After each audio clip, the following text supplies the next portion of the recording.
Hey guys, what's going on? It is Ash here coming at you today in Clash Royale. So last Clash Royale episode, I asked you guys what video you wanted to see next. Do you want an expert interview or do you want an archetype deck series covering the beatdown deck? And it was really neck and neck, so I kind of went with the first one that I had up close to ready here, and that is an expert interview with Surgical Goblin all around the minor control deck. So without further ado, let's go ahead and bring him in. Tomorrow's episode for Clash Royale will be on the beatdown archetype, so guys, enjoy. Alright guys, I am here with Surgical Goblin, aka Frank. Frank, what's going on, man? Hey man, thanks for having me.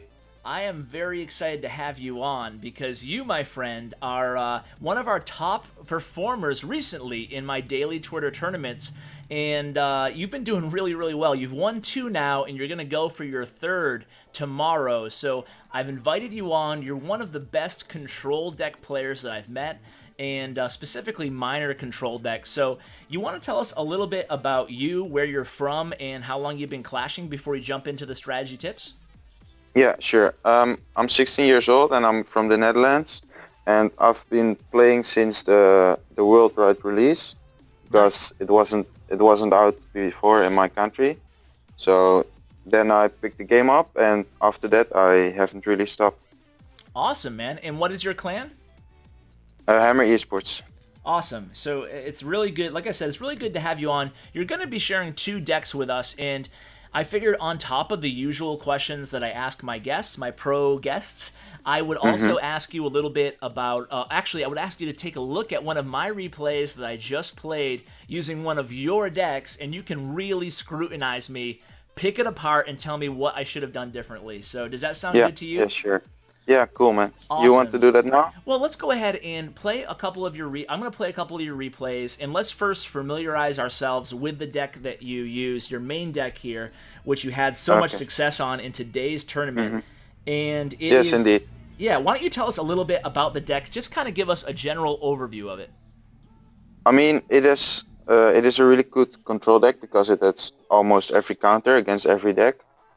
The Inferno is really key, especially against Giant and Lava Hound decks, but you do have to watch out because people sometimes use Lightning, so you want to wait with your Mega Minion before they use the Lightning, and then the Mega Minion will clean up the Lava Hound and the Pops. I was going to ask real quick, if you have, just before we get too ahead of ourselves, do you have any substitutions that you'd recommend if people don't have either the log or minor, or are those really important to the deck? Yeah, I mean, the minor can't be replaced, but the log, you can replace that for Zap, definitely. Okay, great. So why don't you kind of tell us about it looks like you're relying heavily on the minor and a lot of like chip damage and poison damage offensively. Yeah, indeed. Why don't you tell us a little bit about your offensive strategy and mindset when using this deck, and also about your best offensive combination, what you're using more often than not to take down one of your opponent's towers? Yeah, I mean, it really depends on what the enemy's cards are. For example, if he has Bowler, minor cards combination isn't really that effective, but then I like to use the Mega Minion minor combination. You will also see that in a few replays coming up soon. And that combination is also deadly because people don't really have like minions or anything in a deck pretty often, so it can deal a lot of damage. Okay, great. So you mentioned the bowler decks, and those seem to be like everywhere, especially in tournament play. So are you putting your minor on the opposite side of the bowler and then dropping down your Mega Minion or guards? Yes, I mean, I like to switch the minor placements so they can predict and it will deal chip damage. Nice. But sometimes I just wait before they use the bowler and then try to counter and rush the other lane with minor guards combination. But it really depends on what they play and my rotation. Okay, so getting back to the offense a little bit. So you mentioned that you are relying heavily on your minor and obviously your guards. Now, is it basically most of your offense, I'm assuming, out of this deck comes from like successful defenses and building up that elixir advantage? Yes, definitely. Building up the elixir advantage is key because you can deal with enemy pumps, and you can also like protect your pump with guards. And if you know he has the poison, you just try to like put the ice spirit, so the ice spirit will freeze the miner, and then you put the mega minion on top, and it will get no hits. Okay, yeah. So, yeah, that makes a lot of sense. So, defensively, obviously, you have like a plethora of defensive weapons in this deck. What is your general, what is your general mindset defensively using this deck in terms of, obviously you're relying heavily on your Inferno Tower, in guards, and Mega Minion, and Ice Spirit, basically everything. But what's your main defensive philosophy when using this deck? I mean, when I face Giant, Inferno is really key, and most of the times I use poison defensively, and then I put my own Mega Minion on their Mega Minion, because the meta now is like Giant, Mega Minion, Prince, and sometimes Bowler. But if you can take out their Mega Minion, your Mega Minion on defense can get so much value, and you can even counter push with it. And then you automatically build up an elixir advantage, and then while you're defending, you can also like cycle back to another pump and then keep stacking elixir. Okay, perfect. Yeah, so against those tanky decks, basically you're trying to get some separation between the Giant and whatever's coming behind him with the aggro from the Inferno Tower, and then you're hitting the DPS units coming behind the tank with your Mega Minion and guards. Awesome. Yeah. Pretty simple. What about a Lava Hound deck? Is pretty much the same idea, right? Yeah, as I just mentioned, if you know they're running Lava Hound and you haven't seen, for example, a poison spell, they could run lightning, so you want to wait with your Mega Minion, otherwise they can get much value out of their lightning. But if they place their lightning and you place your Mega Minion, you can just clean up the pops and kill the Lava Hound. Okay, yeah, that makes perfect sense. And actually, my replay that I'm going to share with you in just a minute here is actually going to be against a Lava Hound deck, so I'm sure you can give some tips in that replay as well. But yes, definitely. Before we do that, if you could be so kind, could you share a couple common mistakes that you see without looking at my replay first on what that people sometimes do when using a deck like this? Yeah, overcommit on the pushes. Okay. I mean, my offensive pushes can be poisoned as well, and if I push like, or if people push like with miner and then guards and Mega Minion, a poison and ice spirit most of the times will kill it, and then for example, if they have a mini P.E.K.K.A, they will counter my miner with a mini P.E.K.K.A. They will have a really good trade and the counter push, so you have to be aware of that. Yeah, so basically just being too aggressive offensively. I mean, it is a control deck, so it's all about, building up that slow elixir advantage, right? Controlling the game indeed. Exactly. Yeah. Yeah. What type of deck do you struggle most against with a deck like this, or are you pretty skilled? Obviously, winning all these tournaments, you must be pretty well versed against all the meta decks, but is there one particular deck that you're like, oh crap, I don't want to go against this? Yeah, sometimes I really struggle against like full air with lightning, because if I place as I just mentioned, place my Mega Minion too early, and they will stun my Inferno, they can come through pretty easy, and then they will deal a lot of damage. Yeah, that's a good point there. So basically, all you can really do is hope that you can, or that the attacker is too aggressive and uses that lightning before you use the Mega Minion, and otherwise it's pretty difficult, I imagine. Yeah, indeed. But most of the times, if I see a Lava Hound coming from the back, I would just try to get aggressive. For example, with guards miner on the other tower, so rush the other lane. Oh, okay, that's smart. Yeah, because then they won't be able to like build up a really, really strong push. Yep. Yeah. Yeah, that's good advice. I often tell people that a lot of people, no matter what the deck is, they ask. One of the most frequent questions I'm getting lately, because the Giant meta is so popular right now, is how you go up against one of these really big tanky Giant pushes. And a lot of the times, that's the answer I give, is just go in the opposite lane, not with all your elixir, but take away some of their big push advantage in that lane. Yes, indeed. Exactly. Indeed. So you definitely agreed. Well, if like I said, if you wouldn't mind, want to go ahead and watch my replay? Yeah, just tell me when you're ready to click watch. Absolutely. I'm clicking watch right now, and why don't you go ahead and tell me if you want me to pause at any point, but you just go ahead and feel free. Tear me apart, Frank. Tear me apart. Yeah, yeah, I will. Okay. Okay. So you go ahead. You have a pretty good starting hand. Mm-hmm. Definitely start with the pump, so that's a good thing. So I see the hound coming at me. Yeah, I mean, I will probably rush the other lane with minor Ice Spirit, just to like get some damage in there and not let him build up a really strong push. Mm-hmm. And as I just mentioned, with the lightning spell, you don't know his spells yet, so yes, he could have gotten really much value if he had a lightning spell. That's but true. I see he doesn't have. Yeah, I kind of lucked out there. You're right, though. I mean, it seemed all well and good when I was doing it, but you're right. If he had lightning spell, that would have been bye-bye tower for me. And also with the Ice Wizard, he dealt like over 300 chip damage, I think. Mm-hmm. And with one Ice Spirit, I don't know if you know that counter, but with one Ice Spirit, you can counter the Ice Wizard without getting one shot. Okay, good advice there. I don't know if you know that trick or...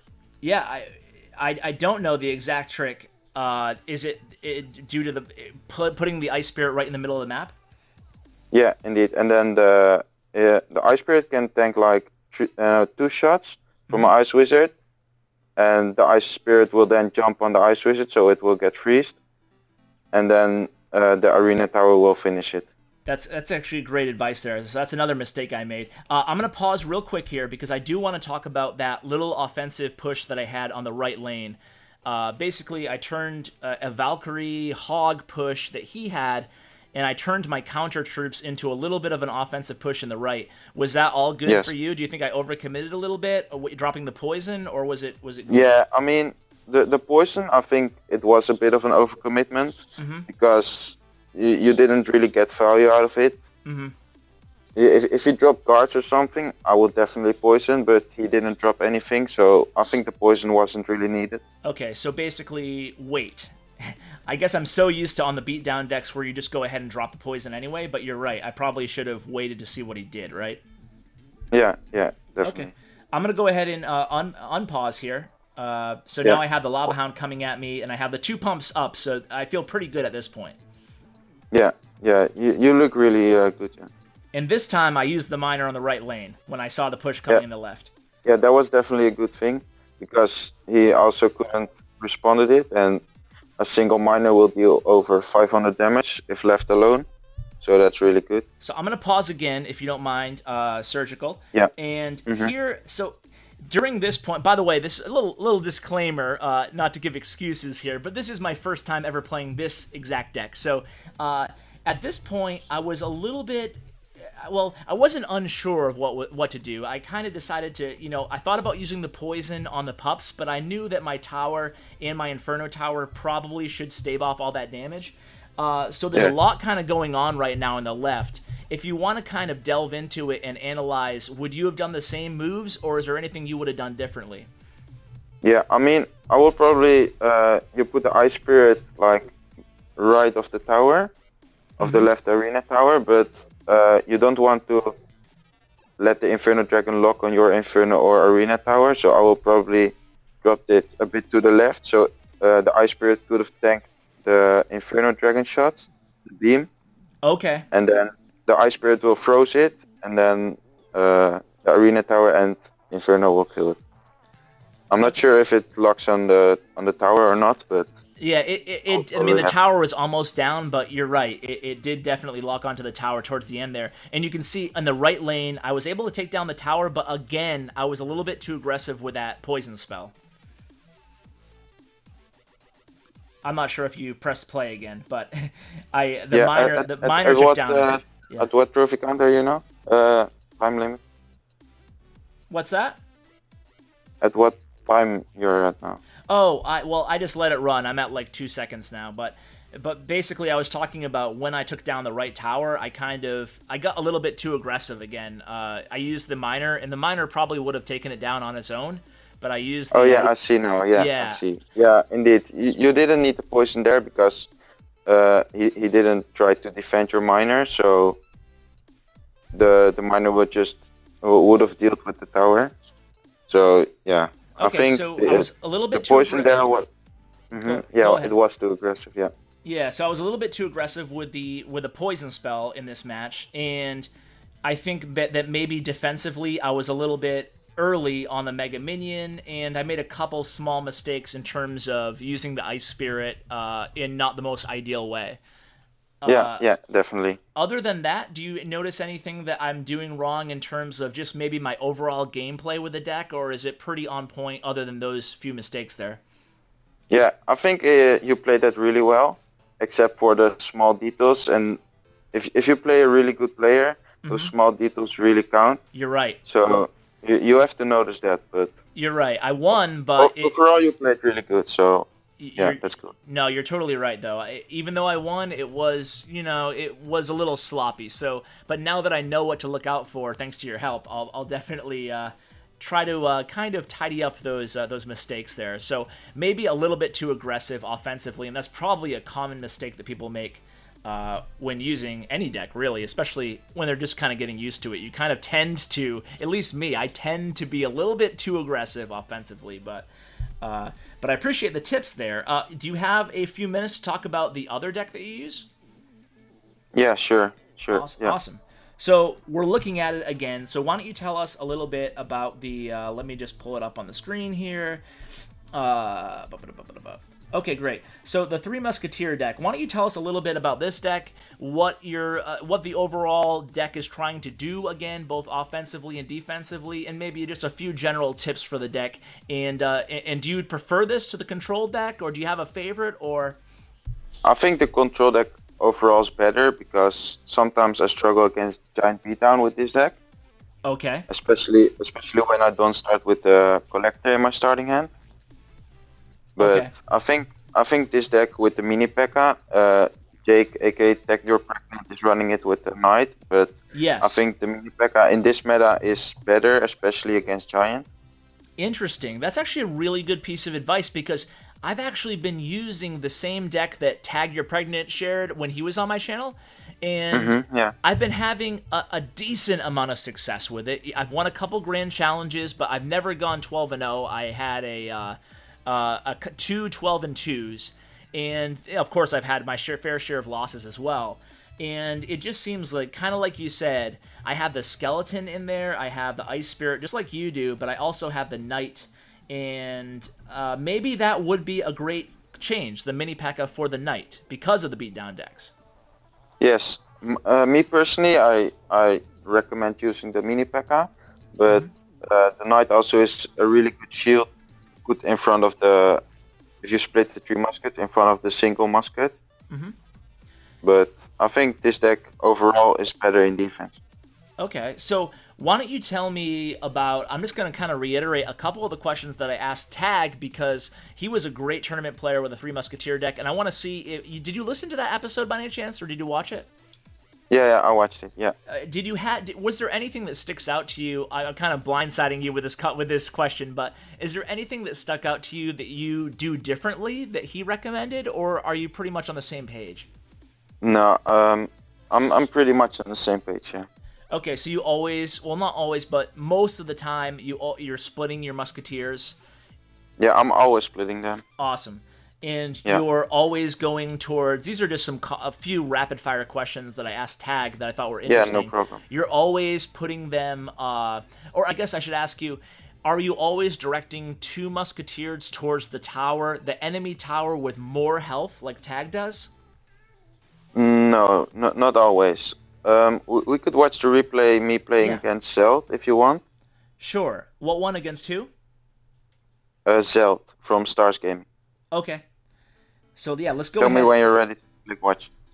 Yeah, so why don't you tell us what would make you decide to, what does it really depend on if your opponent's running like fireball, lightning, rocket and stuff as far as where you're putting your 2 musketeers versus your 1 musketeer?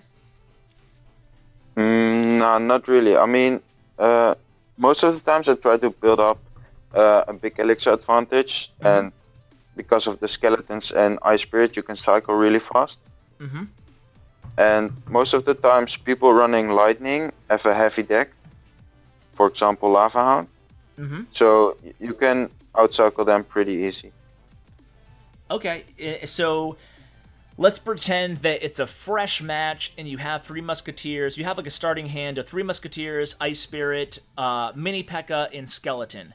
And your elixir collector isn't your next card.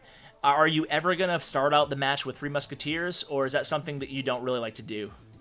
Sometimes I do, but most of the times I try to cycle and get my pump up. Yes. Okay, so the 3 musketeers, what makes you decide to play them in front of the tower or behind the tower?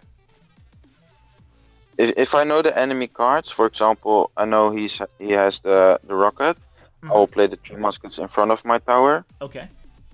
But if I know he doesn't have like lightning or rocket, I like to split them behind my tower so I can build up a stronger push. Perfect. That makes sense. And if you're going against one of these beatdown decks, is your general philosophy kind of the same in terms of building up that elixir advantage and then trying to use that mini P.E.K.K.A against the giant and basically relying on the musketeers as much as you can? Yes, yeah. Okay, great. So while we watch this replay, why don't you go ahead and, before we get into the shoutouts and stuff, can you just go ahead and share maybe any mistakes that you see with 3 Musketeer decks like this, kind of cycle-y 3 Musketeer decks? Like people playing them, or what do you mean? Yeah, like maybe if you see somebody playing a 3 Musketeer deck, or if you go against somebody playing a 3 Musketeer deck, what do you often see? If there's, maybe you don't have a good response for this, but is there a mistake that you kind of see people using the 3 Musketeers on where you're like, oh, I would not do that, or that's a big mistake? Yeah, the tournament I just played in, your tournament you hosted, I faced a guy using 3 musket with knight, and he started really aggressive by playing them in the middle. Okay. And then put the knight in front, but I used my minor control and I could counter it pretty easy. And I had the elixir collector in my starting hand as well. So right at the start I had a big elixir advantage. So I knew it was like, yeah, GG, I think. Yeah, and how about when you get 1 tower down of your opponents and there's only 1 tower up? Are you playing the 3 Musketeers on the opponent's side, or are you still splitting are you ever playing them on your opponent's side, or are you still splitting them on your side more often than not? Yeah, against Zeld, like the guy from Stars Gaming, I put them on his side to finish off the game. So Yeah. I guess it does depend on just where you are in the match in terms of the time left and, you know, where things stand in terms of tower damage. Yeah, indeed, because sometimes they can counter it pretty easy and get an advantage of that and then kill your other tower. Great, man. Well, I really appreciate all these tips. You've been very, very generous and kind with your time. I know it's late there in the Netherlands, so I just wanted to thank you. And before I let you go, you do have sort of a semi-announcement to make that you will be streaming soon. Is that correct, or? Yeah, indeed. In 2017, indeed. Okay, so it's going to be a couple months away? Yeah, because I just moved to this new town, and the house we have on our mount, it has some reconstruction. It needs some reconstruction done, so that will take some time. Okay, that makes sense. That makes sense. Well, I'm looking forward to it. I'm sure a lot of the viewers are definitely going to be looking forward to that too. Have you chosen a platform to stream on yet, or are you still kind of exploring the options? Yeah, probably Twitch. Awesome. That's probably the way to go, right? Yeah, indeed. But, okay, so lastly, I don't want to put you on the spot again. You can feel free to say no, but I know a lot of my viewers really like to reach out to the experts and pros that I have on the channel, ask them for tips or maybe some tips on their decks. Is there a way to reach you maybe on Twitter or something that people can kind of say hi or ask you some questions?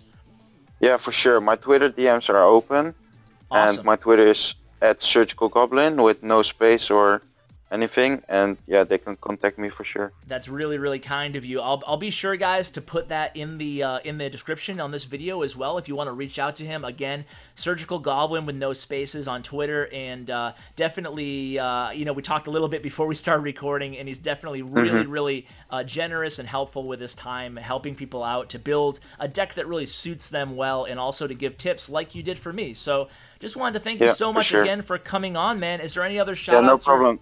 Any other shout-outs or anything that I left out that you want to mention, or? Yeah, shout-out to Jake, Tech You're Pregnant, and Hammer Esports for sure. Awesome, man. Well, I love Hammer Esports, and I definitely love Jake, too. He's awesome. So, really, again, just wanted to thank you so much for coming on. I'm sure people picked up a ton of valuable advice from this expert interview. So, thank you so much, and we'll talk to you on Twitter and see you in game. Hopefully, you can win 3 tournaments in a row. That'd be awesome. Yeah, indeed. Thanks, man. No problem. Take it easy.